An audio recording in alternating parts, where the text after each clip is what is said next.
Saya sangat prihatin terhadap kenaikan terkonfirmasi di Husnul yang menaik setiap hari ya, dan ini masih belum selesai banyak kenaikan ini. Jadi karena kasus di Husnul ini adalah kasus yang luar biasa, maka saya pun minta kepada pemerintah daerah untuk melakukan penanganan yang luar biasa ya. Jadi bukan hanya sekedar isolasi dalam waktu yang singkat 2 minggu, tapi kalau menurut saya karena ini adalah komunitas besar, hampir 3.000 atau 4.000 santri di sana, bisa jadi ini akan terus seperti bola salju. Maka saya minta kepada pemerintah daerah, khususnya gugus tugas, supaya segera menutup Husnul dan segera memulangkan itu santri-santri yang ada. Emang belum? Ini masih bertahap, belum. Saya kebetulan yang asli orang Manis Kidul, yang selama ini Kecamatan Jalaksana, Manis Kidul ini disebut zona aman. Ya, 6 bulan terakhir ini kan tidak pernah terdengar Jalaksana, Manis Kidul terkonfirmasi COVID. Tapi tiba-tiba meledak sedemikian banyaknya. Artinya bahwa ini ada penanganan yang dari sejak awal tidak serius. Yang pertama. Yang kedua, memang komunitas yang sebegitu banyak ini sangat berpotensi tinggi untuk terjadinya penularan, karena itu kan datang dari mana-mana. Untuk keluarga? Nah, itu justru itu. Jangan sampai Husnul ini hanya membawa limbah, ya, limbah wabah dan limbah segalanya.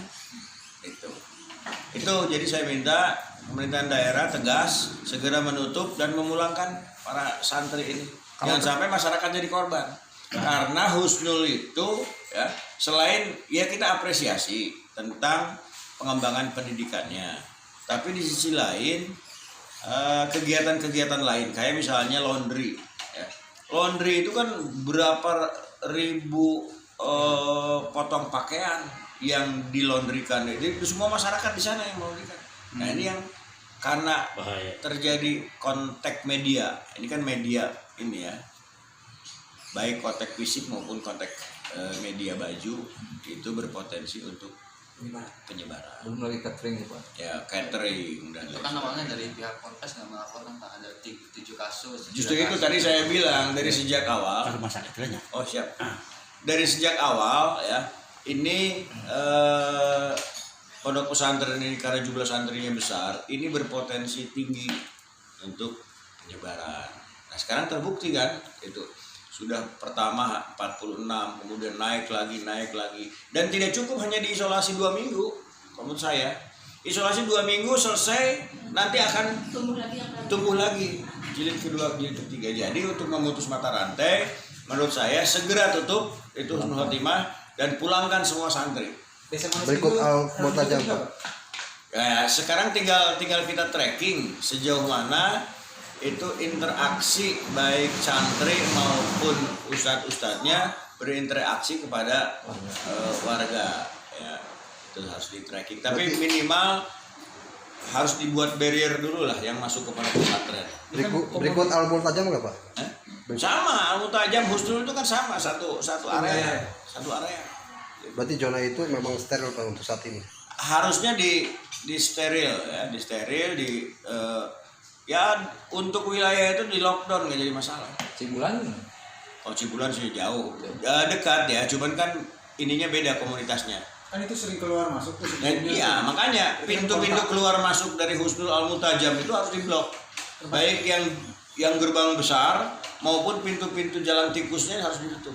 Tapi kemarin saya apresiasi kepada Polres sudah berupaya untuk menutup semua akses jalan yang ke Husnul maupun Al-Multajam, baik ya jalan kecil maupun jalan besar. Ini kan guru-gurunya ada yang dari desa-desa. Nah iya, banyak guru-guru yang juga kos di tempat masyarakat. Itu di Manis Kidul, Sembawa, itu banyak sekali ustadz-ustadznya yang Pak, ada berinteraksi. upaya swab test nggak Pak untuk tracking di lingkungan Ya sekitar? kemarin saya dengar Pak Gubernur sudah akan memberikan bantuan ya untuk alat swab PCR-nya. Nah itu mudah-mudahan bisa cepat terdeteksi. Untuk warga Pak maksudnya Pak? Kalau untuk warga ya di tracking aja sesuai dengan kebutuhan. di tracking kontak fisik mana yang pernah dilakukan. Pak Ketua sebagai warga setempat pernah kontak. Saya nggak berani kontak, ya. Saya orang Manis Kidul dan tadinya saya apresiasi ya di Manis Kidul Jalaksana itu kan paling tidak terdengar, tapi tiba-tiba meledaknya ini sebuah keprihatinan. Ya. Ya, masih, Pak. Berarti